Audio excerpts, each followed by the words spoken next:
happen when you no longer see yourself as struggling, kundi transform, binago ka na. And another, who are you becoming? Ibig sabihin, visualize yourself as already healed, strong, and powerful. Kung may pinapanalangin ka man, pakiramdaman mo na, Lord. Just see it. I-visualize mo na kahit may nararamdaman ka pa, sister, brother, pakiramdaman mo, visualize yourself. I'm the healed.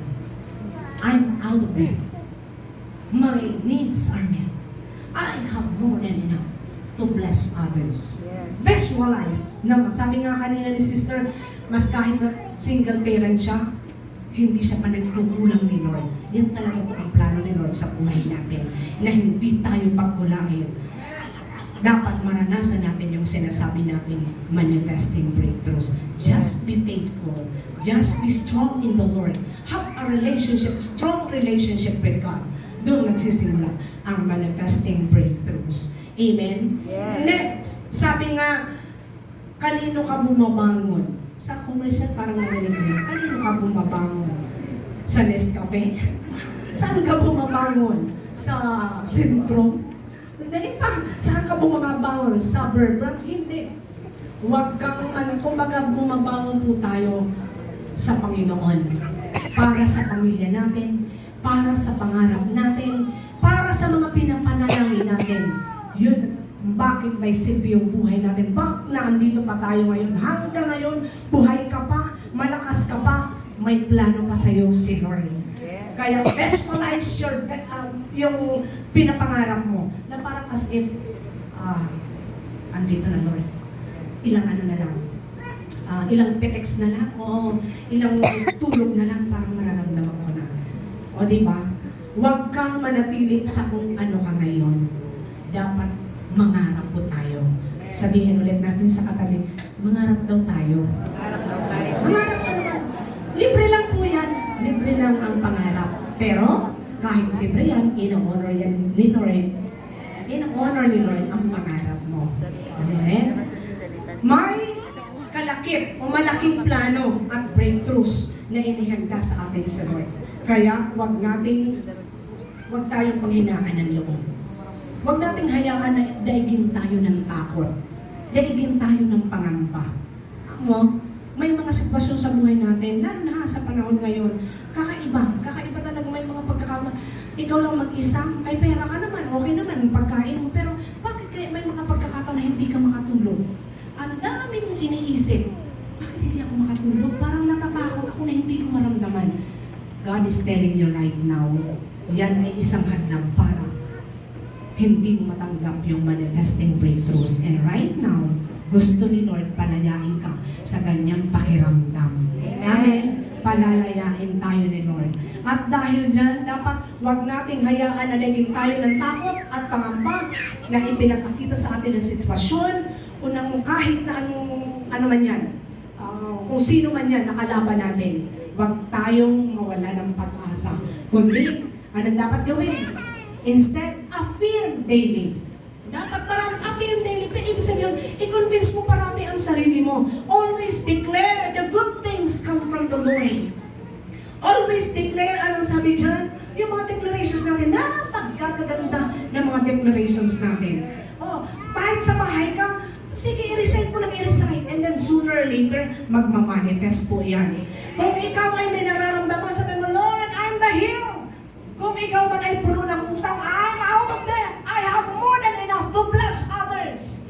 Dapat ganyan. Affirm yourself. Minsan, may isa tayong, may kakilala ako at present. Ano siya? Parang dahil sa depression, binaliwala niya yung family niya. Pero hindi naman siguro sa binaliwala. Kundi dahil sa sobrang takot. Alam niyo po ba, parang ayaw niya nang lumabas ng bahay. Ayaw niya na maghawak ng cellphone kasi anytime baka may mag-text. Tapos yun pala yung mga taga-singil dahil sa maraming utang, maraming depression yung naranasan niya. Yun po ay Kristiyano. Kaya pala hindi tayo excuse doon.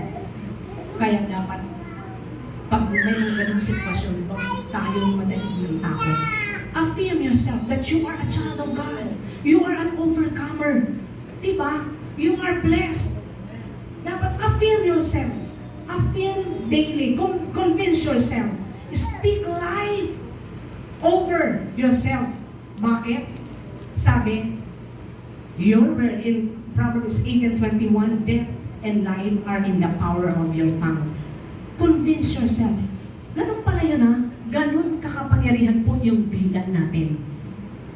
Kamatayan at buhay ay nakasalalay sa dila natin.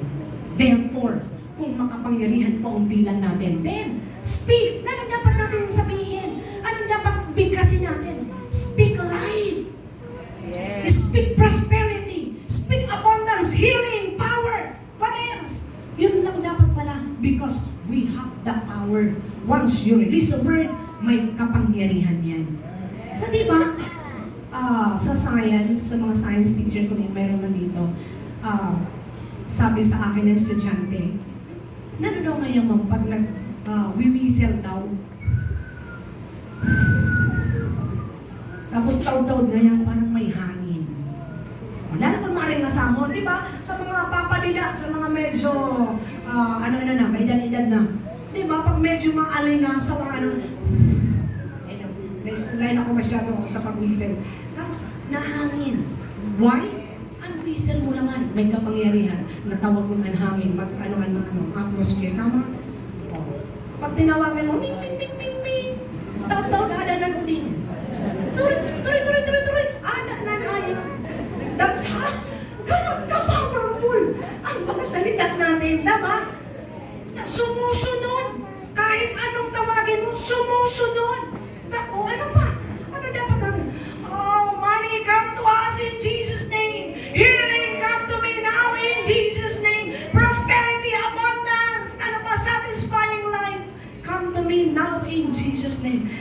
And it will manifest because there is power in your word. Wag mo na yan. Malay yung nabuhay na. Lumiyas ang dakupon. Ay, talagang maluya ang dakupon. Ay, mahangino na naman. Ay, kami nakalawod sa mga taga-Kalisay. Mga taga-Kambulaga. Ay, taga-Kambulaga. Hindi, Kalisay. Pitano. Ay, niya kami sa na. Ay, mga hanginon. Marami na yan. Kahit hindi na kami sa balay. Magturutong-it. Nagtong-it. Diyos ko po. Kung ganyan ang sitwasyon, sige. Di na nga ikaw sa balay. Magtipon ka mo. Mag-pray ka mo. Lord, maging maayos ng panahon. Magkain mo na sinda mo na sila sa lawon para damuan na namon. There is power in your word. Amen. Magmamanifest at magmamanifest. So speak life. Speak na ano pang gusto mo pangyarihin. Because, bakit? Sabi naman kung anong sinasabi natin, papangyarihin. Bakit? We are connected to the source. We are connected to the source. Sisi ang source natin. Ha? Sisi ang source natin. Connect to source and that is God. Paano i-connect? Whether through prayer, meditation, and God's word, deepen your spiritual connection. Connect to the source. Sabi nga sa amin, di ba may mga kasabihan, harinig niyo yun, kung sisay ngayon harali sa uro, pirni ang ngayon ng uringan. Tama?